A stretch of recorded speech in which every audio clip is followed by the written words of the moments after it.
আসসালামু আলাইকুম। মা আসলে সকালবেলা হাঁটাহাঁটি করি আমরা।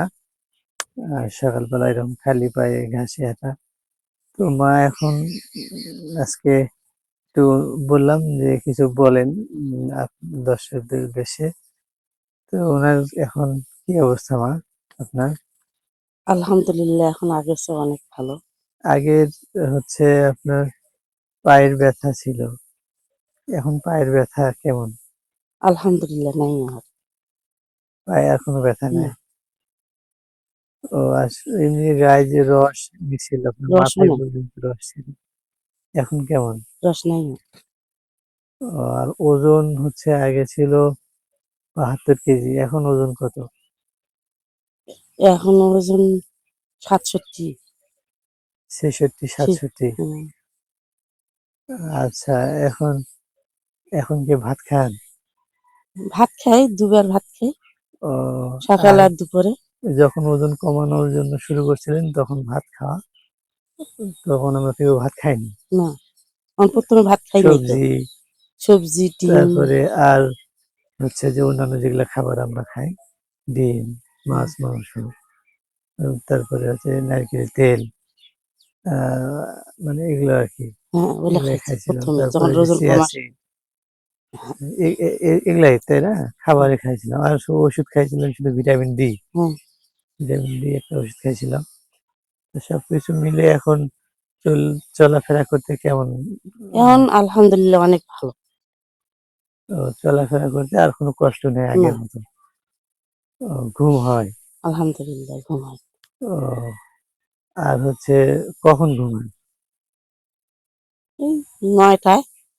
হ্যাঁ, ৯টা-১০টার মধ্যেই ঘুমাতে হবে। হ্যাঁ, মায়ের ঘুমানো সহজ। এই যে এশার নামাজ পড়ে শুলে ঘুম। হ্যাঁ, আবার এরকম সকালে উঠতে হবে। রাতের ঘুমটা হচ্ছে আসল ঘুম। আর হচ্ছে সকালে হাঁটাহাঁটি এটা তো মা করেই। তো এইজন্য আর যারা দর্শক আছেন এদের উদ্দেশ্যে কিছু বলবেন?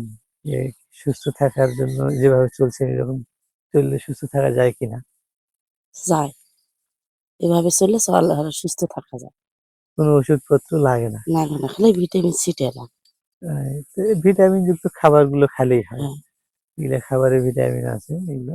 আর ভিটামিন ডিটা কেন লাগছিল? ভিটামিন ডিটা আসলে তখন লেভেলটা কম ছিল। শীতের সময় আসলে রোদ ছিল না। তারপরে আসলে অনেক কম ছিল। এই কারণে খেতে হয়েছে। তাছাড়া ভিটামিন অ্যা যদি ভালো চর্বি বা ভালো প্রোটিন এগুলো আমরা খাই, ঘাসে হাঁটি, রোদে যাই, রোদে প্রতিদিন থাকি ২০-৩০ মিনিট করে। ১০টা থেকে ২টা বা ৩টার মধ্যে যে রোদটা হয়, এই সময়ে যদি আমরা ঘাসে হাঁটি, ওই রোদে যাই, তাহলে আমাদের শরীরে ভিটামিন ডি তৈরি হয় এবং ভালো খাবার যদি গ্রহণ করি।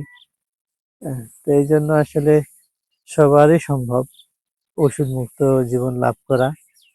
মা তো কত ওষুধ খেত, প্রতিটা সময়ে অসুখ লেগেই থাকতো।